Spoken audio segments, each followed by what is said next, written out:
Hello and welcome to my channel. My name is Peter Abraham. I am a registered nurse with extensive hospice experience. This episode, I'd like to discuss on the subject of working through grief by focusing on gratitude. So, working through grief by focusing on gratitude.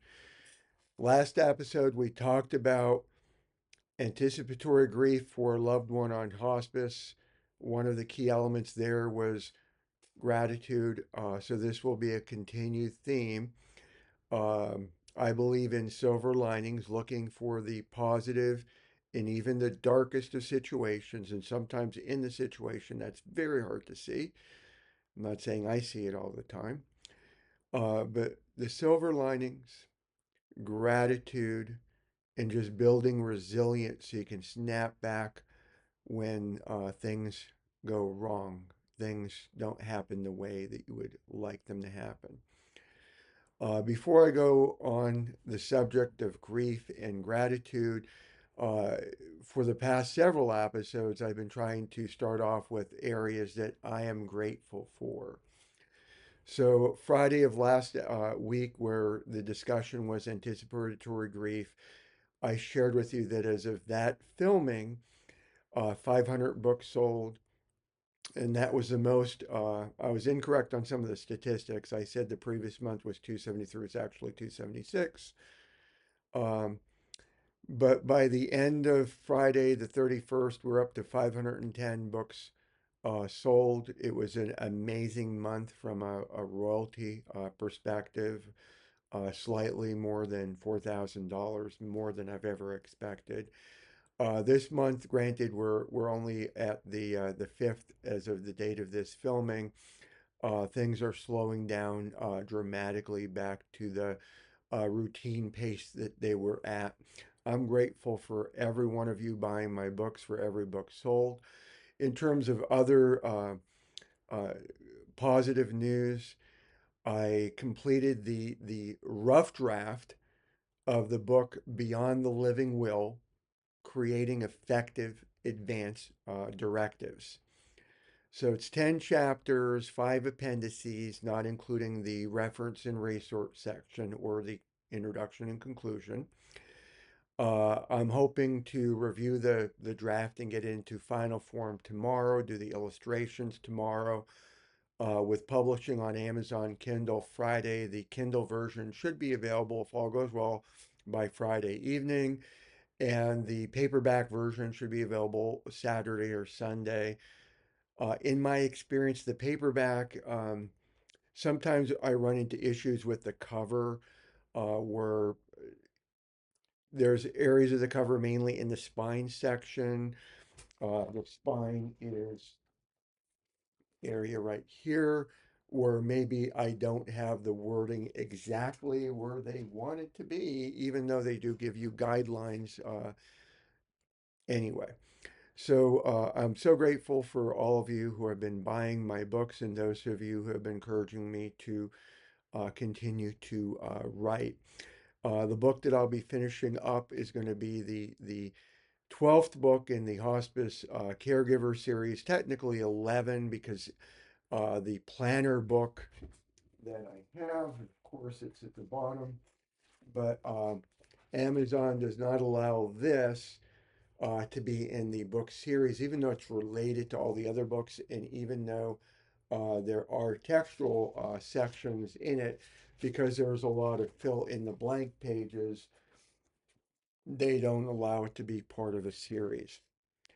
But that stated, that's positive news. And then in other areas of gratitude, my wife and I are making slow progress on getting set up to do a vegetable garden here in Kentucky. Um, One book finished. Yay. I shared, I believe on Wednesday, I got one book. I'm working on the second book this week that I'm hoping to get finished by next before I get to one of Ed Braddock's, one of my colleague hospice RNs. He recommended this book. Didn't get to that yet. But we have 2 out of 4 Vigro raised beds thanks to my wife for most of the assembly. I am fat fingers and awkward with my hands. So we have two out of the four beds out in the garden, and we're getting ready to prep and fill them to begin our gardening. And we also want to do tree planting, Asian pears for anyone who's interested. So those are areas of gratitude for I'm grateful for. For those of you who've been keeping our family in prayer, another gratitude praise report as well as prayer request. Praise report is my wife beat me to finding part-time work. She works at a local infra store, so those are stores looking at organic, um, holistic foods that don't have GMO or uh, chemicals that can cause diseases or cause healthcare issues. I am still looking, and that's my prayer request is like, what does God want me to do? I did, as I shared in the previous episode, I did send my resume, a cover letter, an application, as well as an email that was part cover letter explaining why I was sending everything to the Director of Human Resources for Hospice Care Plus out of Richmond, Kentucky, and I'm still waiting to hear back. Tom from Lifeline screening, where I had two interviews for a hospice, a part time, a remote hospice RN telehealth consultant. I'm waiting to hear back if I'll be number three for the interview. When I last checked on Friday, they were still doing interviews.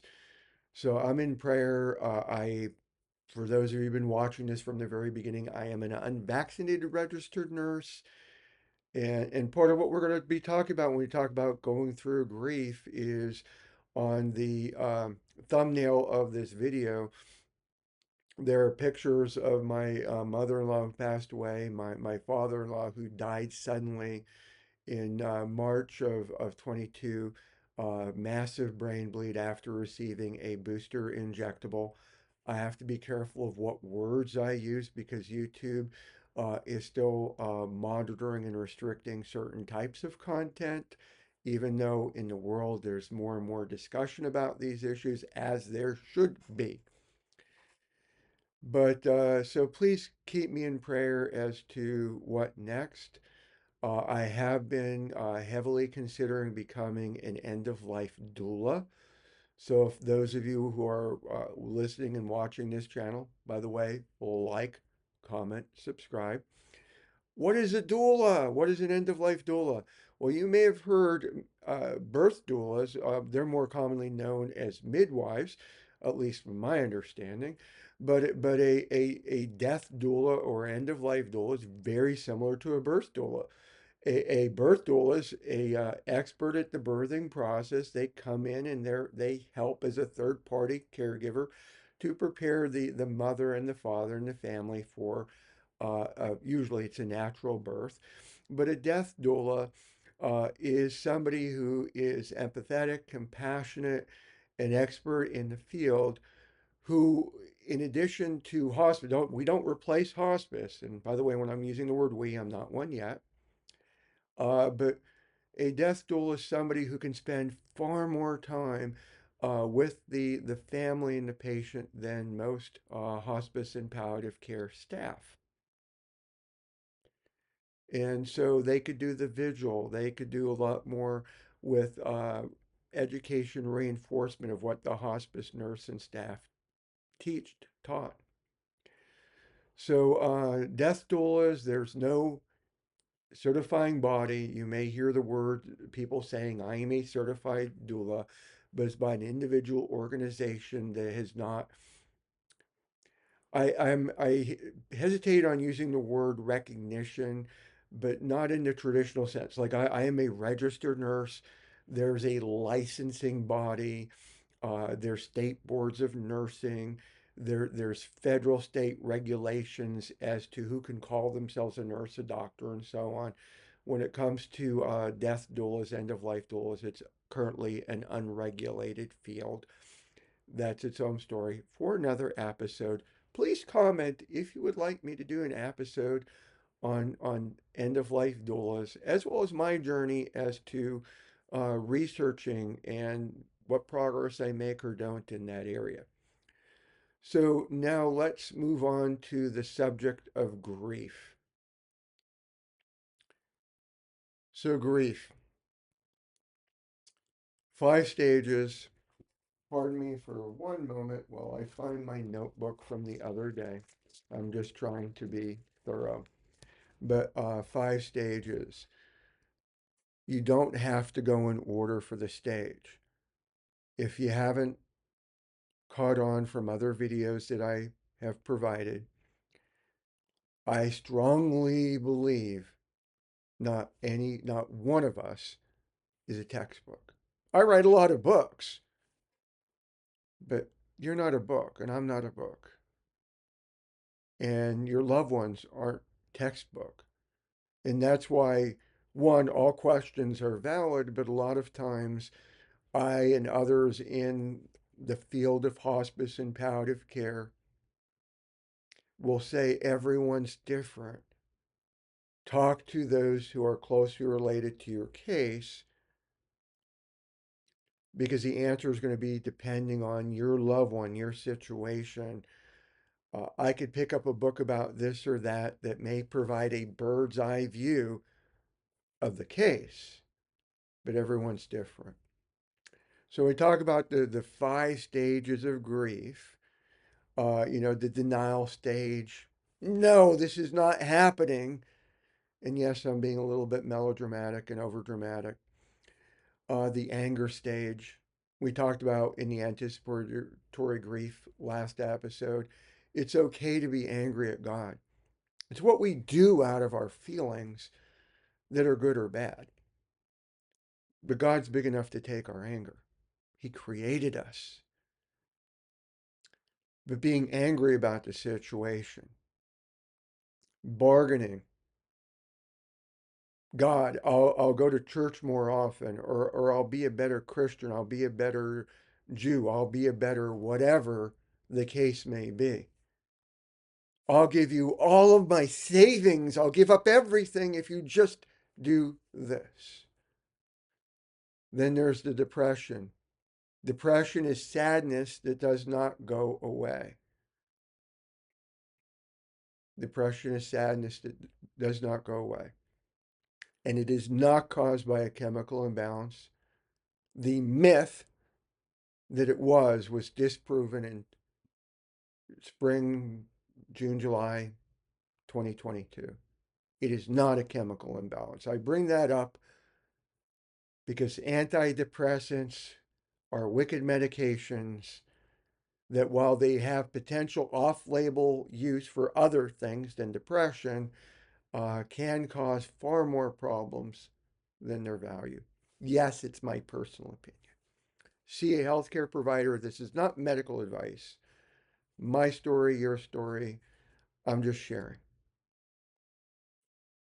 You don't have to take my opinion or advice to be worth anything. I am literally a nobody from a point of view. Um, but depression, which talking helps wonders over time. And then there's the acceptance of it happened. Now, acceptance doesn't mean the grieving process is over. Today is Friday, February 5th, 2025. My father in law died in March 2022 after a booster injectable. And today, February 5th, I was trying not to bawl this morning. I was trying not to just let go and weep and sob. And I'm saying to myself, this would have meant I would not have probably written a single book. I didn't start writing until July of last year.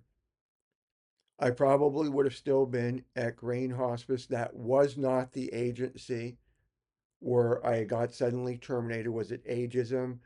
because I answered a family's question about what caused their glioblastoma, what most likely caused the glioblastoma cancer, sharing the answer that Dr. Patrick Gilhole, a local nurse that Grain was using, that I really admire Dr. Gilhole and all the doctors that I work with. That was Lifesong Hospice, or was it palliative sedation? That I had a lung cancer patient that was saying that she'd move out of state, she'd do anything if she could just be knocked out and not wake up anymore.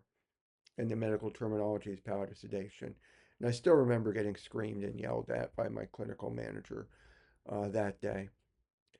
But had my father-in-law not died from that booster, I might still be working at Grain. And yes, my mother-in-law, who's also in that thumbnail picture, she died of Alzheimer's disease. She probably would have still died. At the time, my father-in-law ended up in the emergency room dying from that massive brain bleed.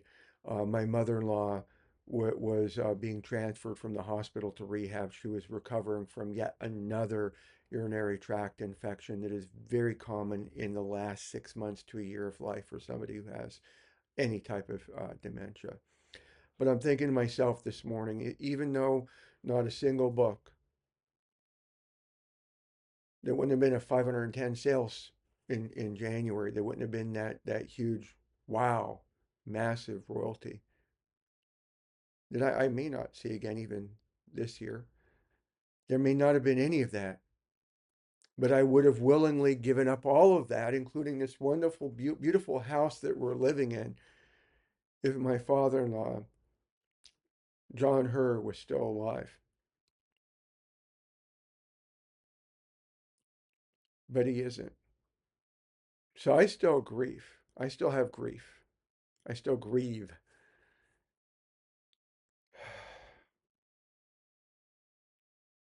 Or yesterday, my wife and I went food shopping, and almost every single time I see angel food cake, I think of my grandmother who raised me.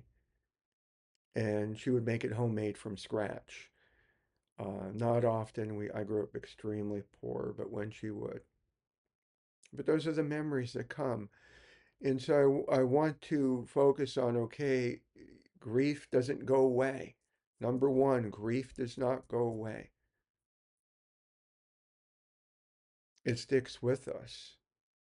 But number two, we work through that grief by focusing on gratitude. And yes, this is my opinion, and this is my experience, and this is my advice to you for what you do with as you please. I hope it helps you.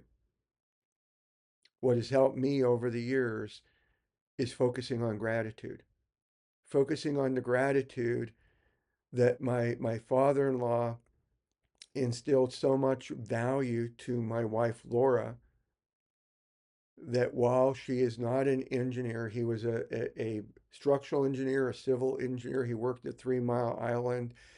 He did remote work for Lockheed Martin and a whole multitude. He was intelligent, and he was working part-time at the age of 88.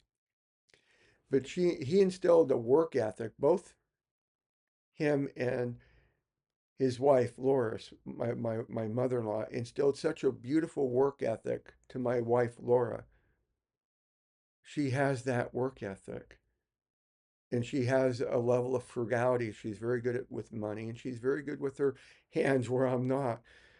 She does home improvement and all these different projects. I can only imagine we'd have to be hiring people left and right for a lot of the stuff that she does.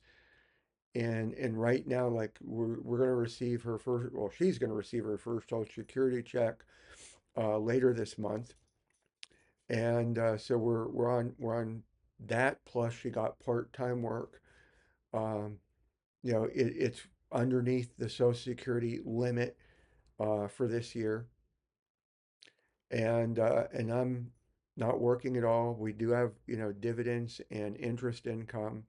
We're not hurting. God is always good, but I'm grateful for what they instilled into her. I'm grateful for what John Her and Loris Her installed, not the greatest word, but she picked up on.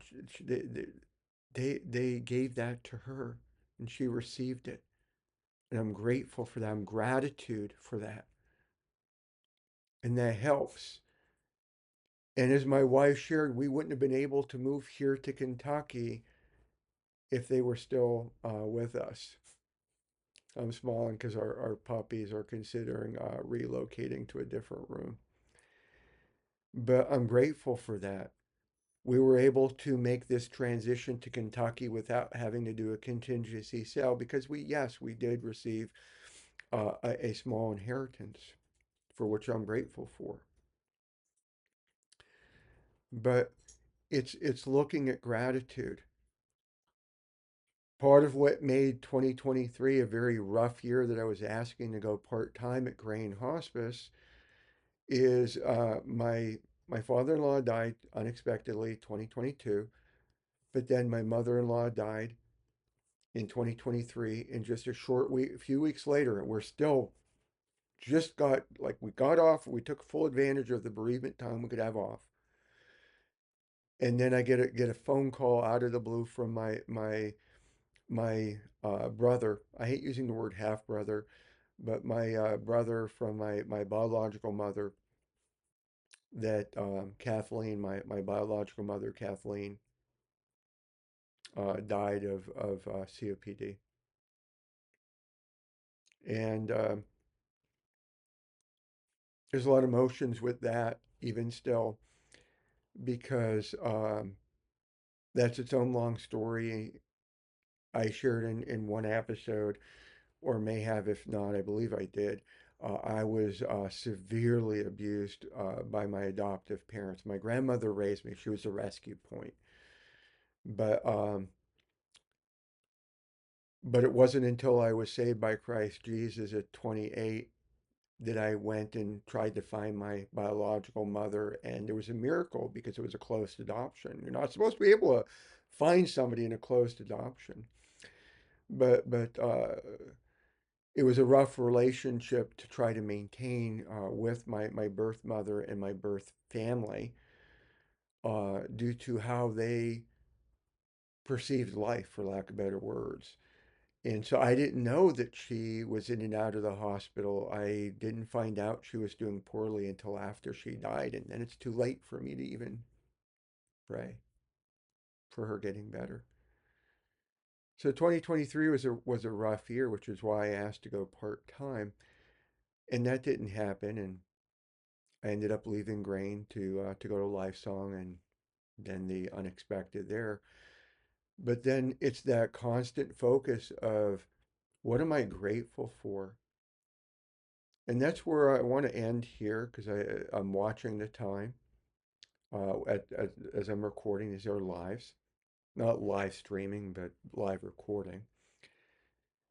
I would encourage you that if you're experiencing grief in your life, first and foremost, you matter, you have value, and you are precious in the sight of God,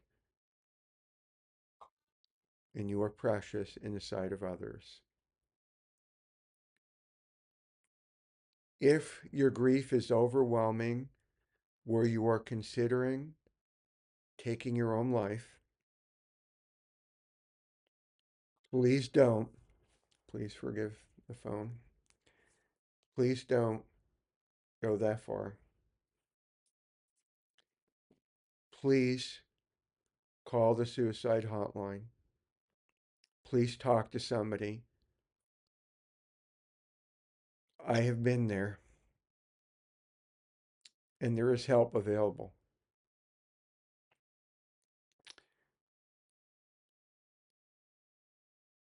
And hopefully, you're not so upset and torn by your grief that you're thinking of killing yourself. But I want to encourage you to look at areas to be grateful for. And I'm not talking grateful that they're dead. I'm talking about grateful for Where is the silver lining in all of this? Even if it, and to me, when I say this, it's meaningful to me. I'm hoping it's meaningful to you. Look at the love that you had with and for them. Look at all the good times you've shared. And I'm not bringing that up so that you look at them and miss them and feel sad about the missing. I'm saying focus on the love that you shared, the love that you had, the lessons that they taught you.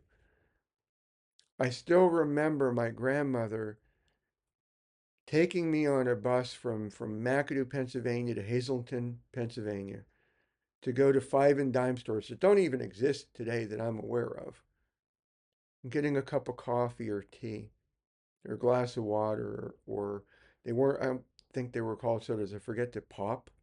Not sure of the words back then. This was in the early 60s and very early 70s, giving away my age.